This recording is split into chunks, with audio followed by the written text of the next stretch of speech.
Welcome into the install with Greg Cosell. Now, not all of you know that Greg Cosell is a comedic mastermind on top of being an X's and O's analyst, but Greg got on here and said, "What do you want to talk about today, I wonder?" And I just looked at him and smiled. Greg, touchdown passes. That's what I want to talk about today.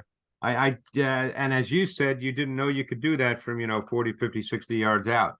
It was revolutionary. I had to check with somebody down the row in the press box to make sure that what they were doing was legal based on what I've seen from Titans football in the last couple of years. Now we don't want to be sarcastic and nasty. Come on now. Well, that's you know what? It's a good I thing forgot that I you have do Greg. sports talk radio. it's genetic, Greg. I can't help right. myself. There you go. No, to their credit, Greg, they came out, they won a football game, a game Yep. that they needed to win and showed just a couple of different things. But the place obviously is Will Levis's debut. We know that he can throw it really far down the field. We know that he can do it without proper footwork. But obviously we're going to talk about the touchdown plays here to start. The first one was the one that set things off. DeAndre Hopkins, the first of three. Under center play action, Greg. We talk about it a lot on this podcast, certainly, and that was on display in this game as well. What did you like about Will Levis generally before we break down the individual plays? Just as a quick point, and we can come back to this, they ran a ton of play action in this game.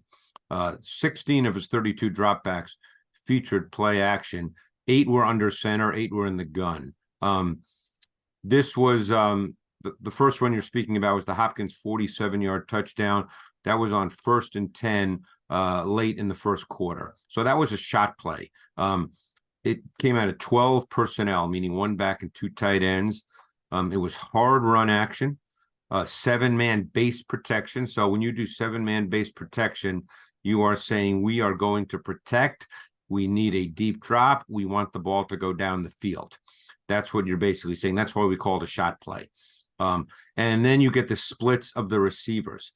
Burks from a reduced split into the boundary, he ran the crosser. And Hopkins from a plus split to the field ran the go route.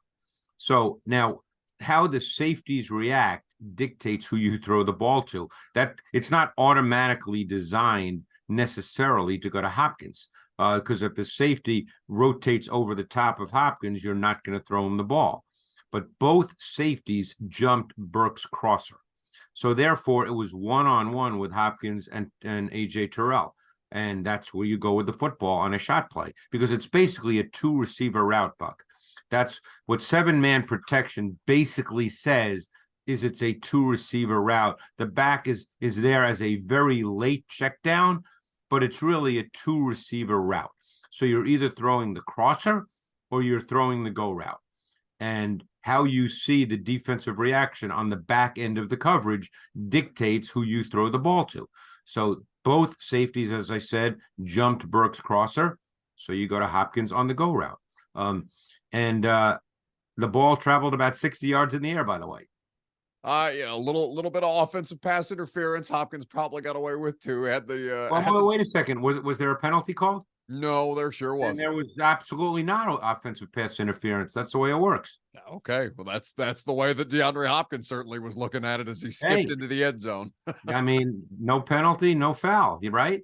Indeed, and it was one of 3 that he ended up having on the day. Greg, before we get into the rest of the touchdown, all of them were really fun to break down. So we'll do that just for fun and games on this particular podcast, because people. I'm hoping that people who are listening can at least go back and look at the plays, because they were really fun, particularly the 16-yarder. We'll get to that momentarily. That was the second one, but they were really fun to break down. No, I'm glad you enjoyed breaking them down as much as Titans fans enjoyed watching them, because certainly I don't know what the vibes were heading into Nissan Stadium with all the old Houston Oilers players in attendance for the throwback game and all that, but certainly was a good show that they put on. Before we do the rest of the touchdowns, though, Greg, the fact that he's doing it, Levis, in this game without, I don't want to call it just his footwork was a little less than on some of these throws in particular, and that's what kind of popped to me. The fact that he's throwing a 33-yard touchdown pass across his body off his back foot. Well, we'll get to that one too. And that some of the intermediate stuff, as we talked about with Levis in the pre-draft process, with the accuracy and the footwork and trying to refine some of those tools. I want to make sure that we, just because we're talking about all the touchdown passes that he threw today, that it wasn't necessarily a perfect game by Will Levis. And I don't mean, I'm not saying this to be sarcastic, but you know how social media is and how people respond. I'm not talking about fans.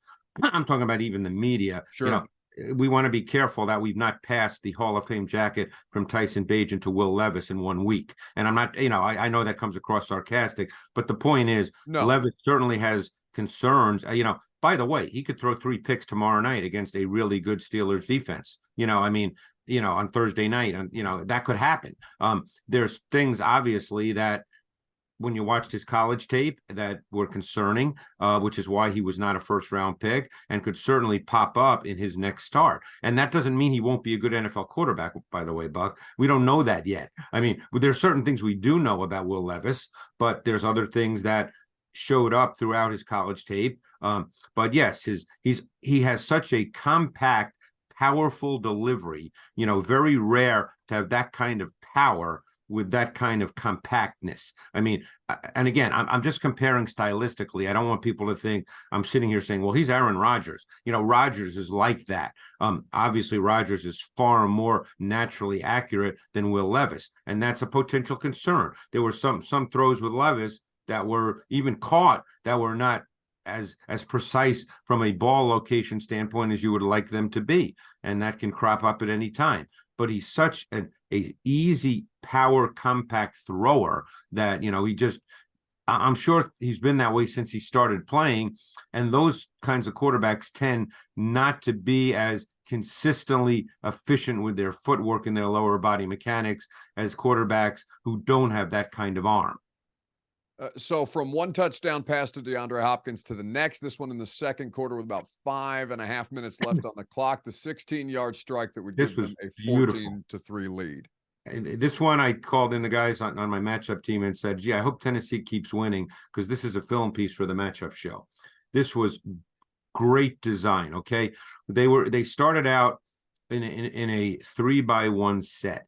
But then they shifted Spears late to an offset alignment to the trips side, making it what we call 4 strong. So there were 4 receivers, counting Spears, to the strong side, okay?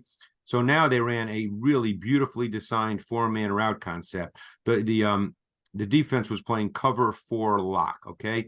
It's a common coverage, and it's particularly common in the red zone. So just to walk through it, and as I said, hopefully people can then take a look at it. Burks, who was the outside receiver on the left of the formation, he released vertically. He takes the corner with him. Spears worked through the line of scrimmage to Burks' side, and he takes the linebacker with him. He expands the linebacker. So now you've got the corner and the linebacker to that side out of the mix.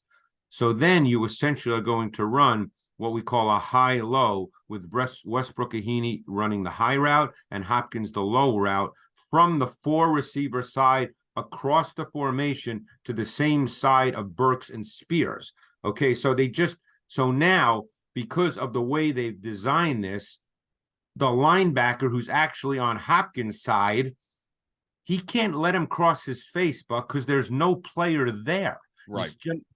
I know you can see the play. Like I said, I hope fans go take a look at it. Because of what Spears did, expanding that linebacker to that side, there's now nobody there to play Hopkins. If the other linebacker, he has to wall him off, and he didn't. So now Hopkins runs the low route in the high-low concept, and there's nobody there.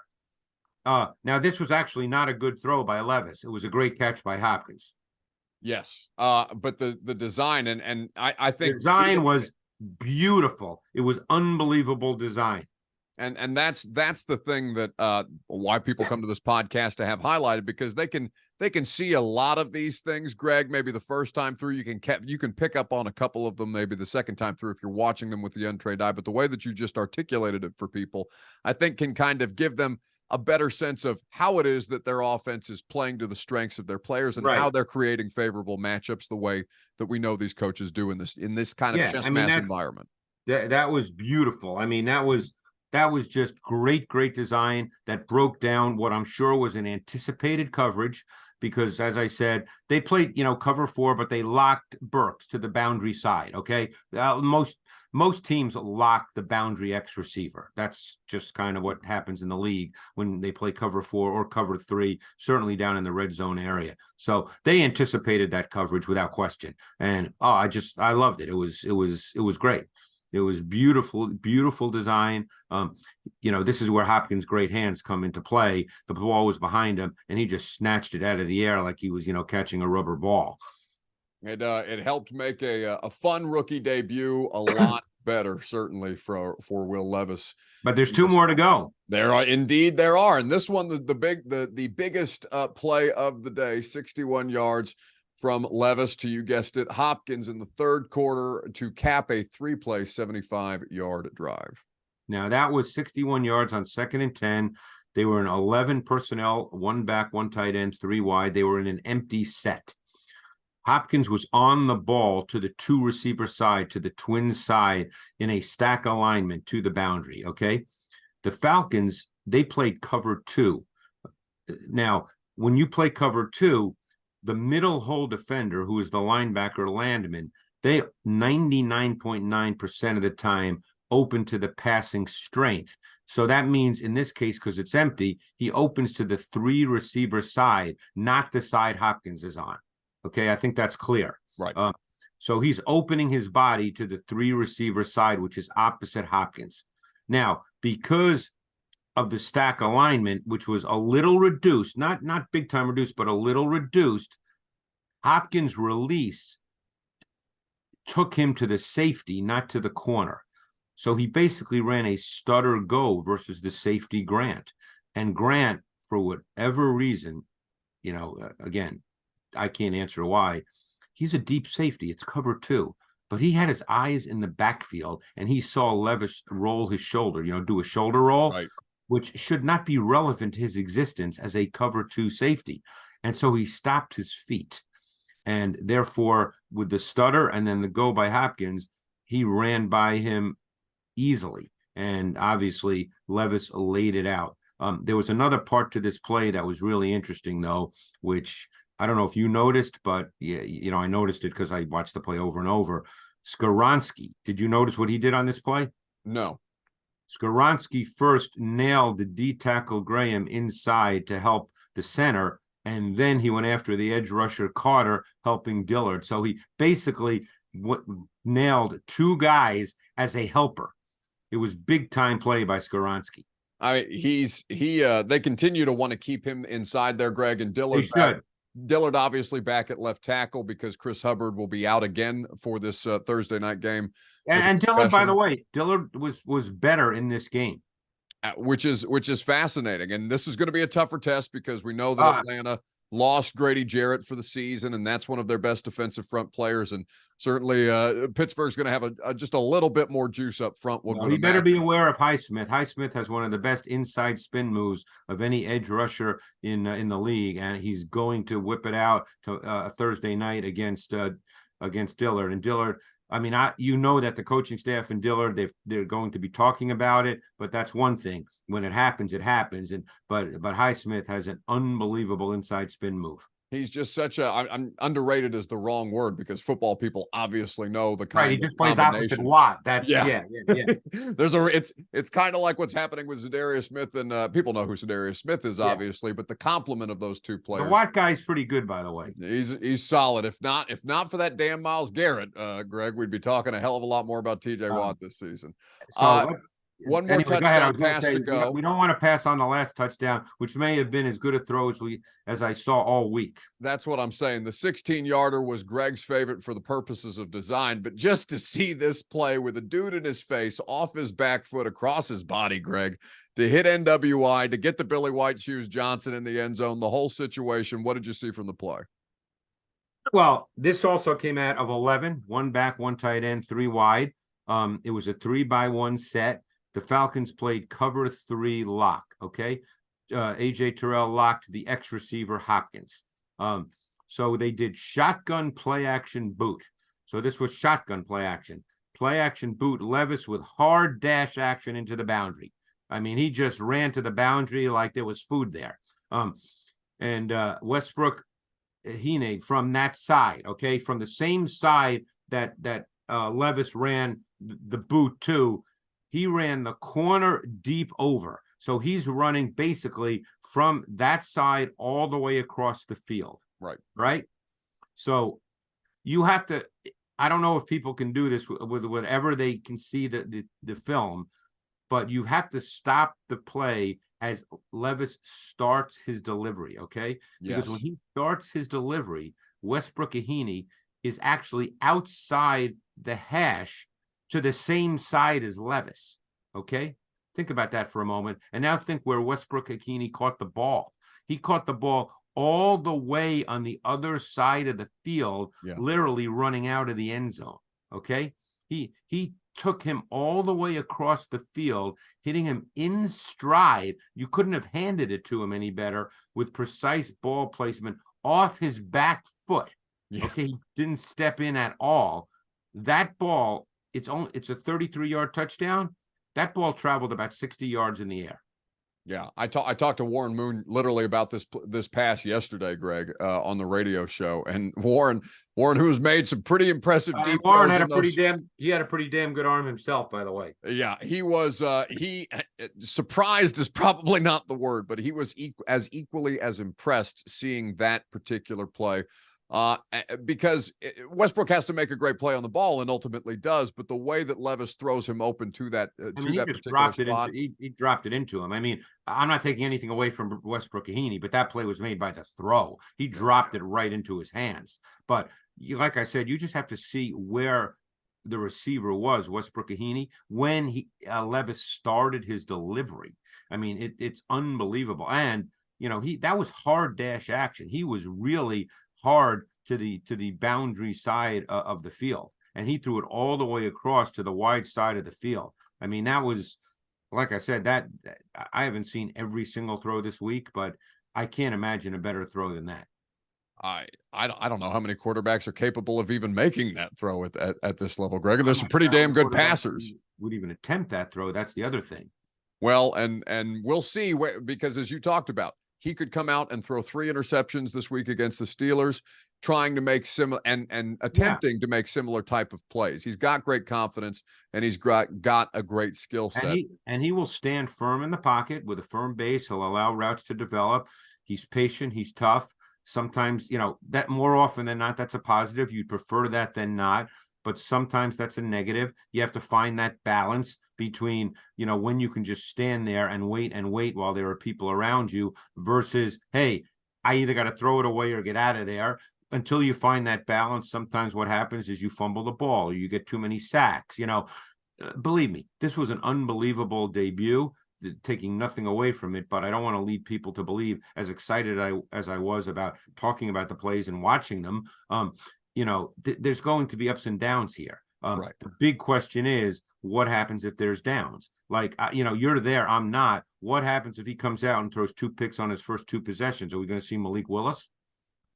I mean, Greg, I can't tell you anything definitively because I didn't think Vrabel would do it in the first place, to be honest with you. Right. So, I mean, I'm inclined to say no, but I can't tell the audience or you definitively that they wouldn't do that. Right. No, and again, I know you don't know the answer. I didn't mean, for you to give me a definitive. It was a rhetorical question, but I think that's a tough way for a young quarterback to play. I think, look, great debut, but he's still the kind of quarterback that is going to make mistakes, and he could make them against a team that can really rush the quarterback with 2 edge rushers against 2 tackles that are going to have some bad snaps. That's going to happen on Thursday night. You know it. I know it. Both Dillard and Petit Frere are going to have some bad snaps against Highsmith and Watt. It's going to happen. And that's the thing, Greg, the kind of sacks that he took in college, the way that you just described about kind of standing in, hanging tough in the pocket, but kind of balancing out that field. We saw it in the preseason. He only took but 30 snaps in the preseason. I think it was 19 total dropbacks. And you saw him having to work that out in real time to his detriment at that point.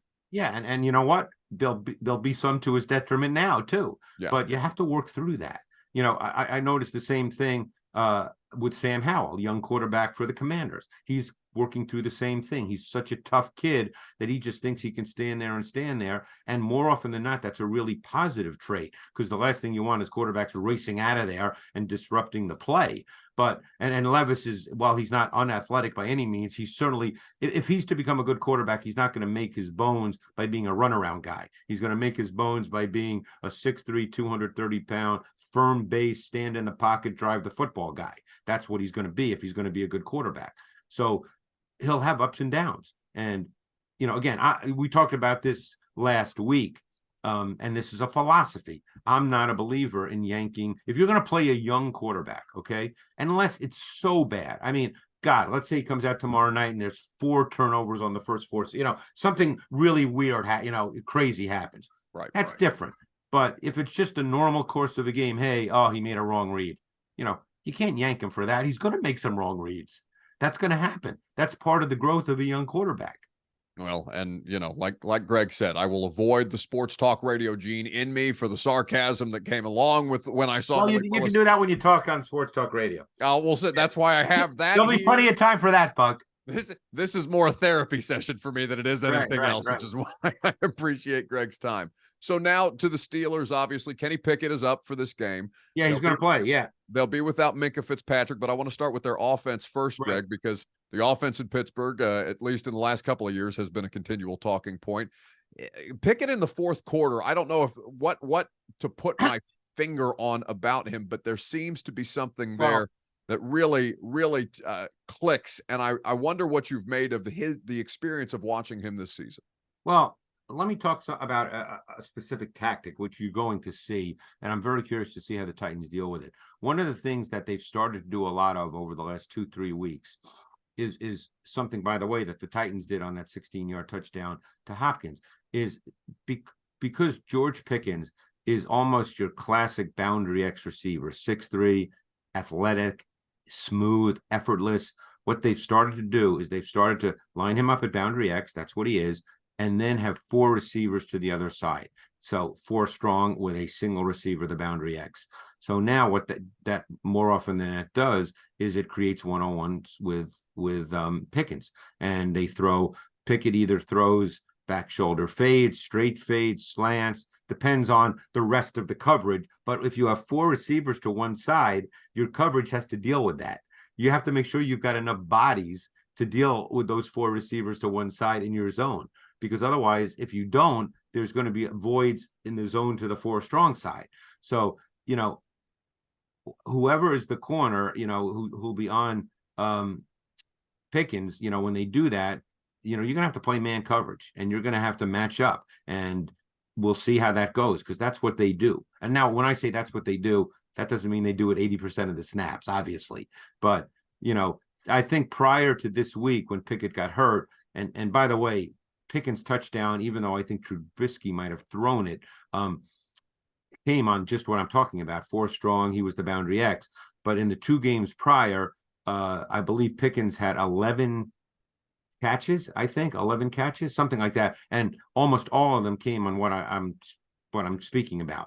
So, that's something they really have to deal with as a coaching staff, how they want to handle that particular formation.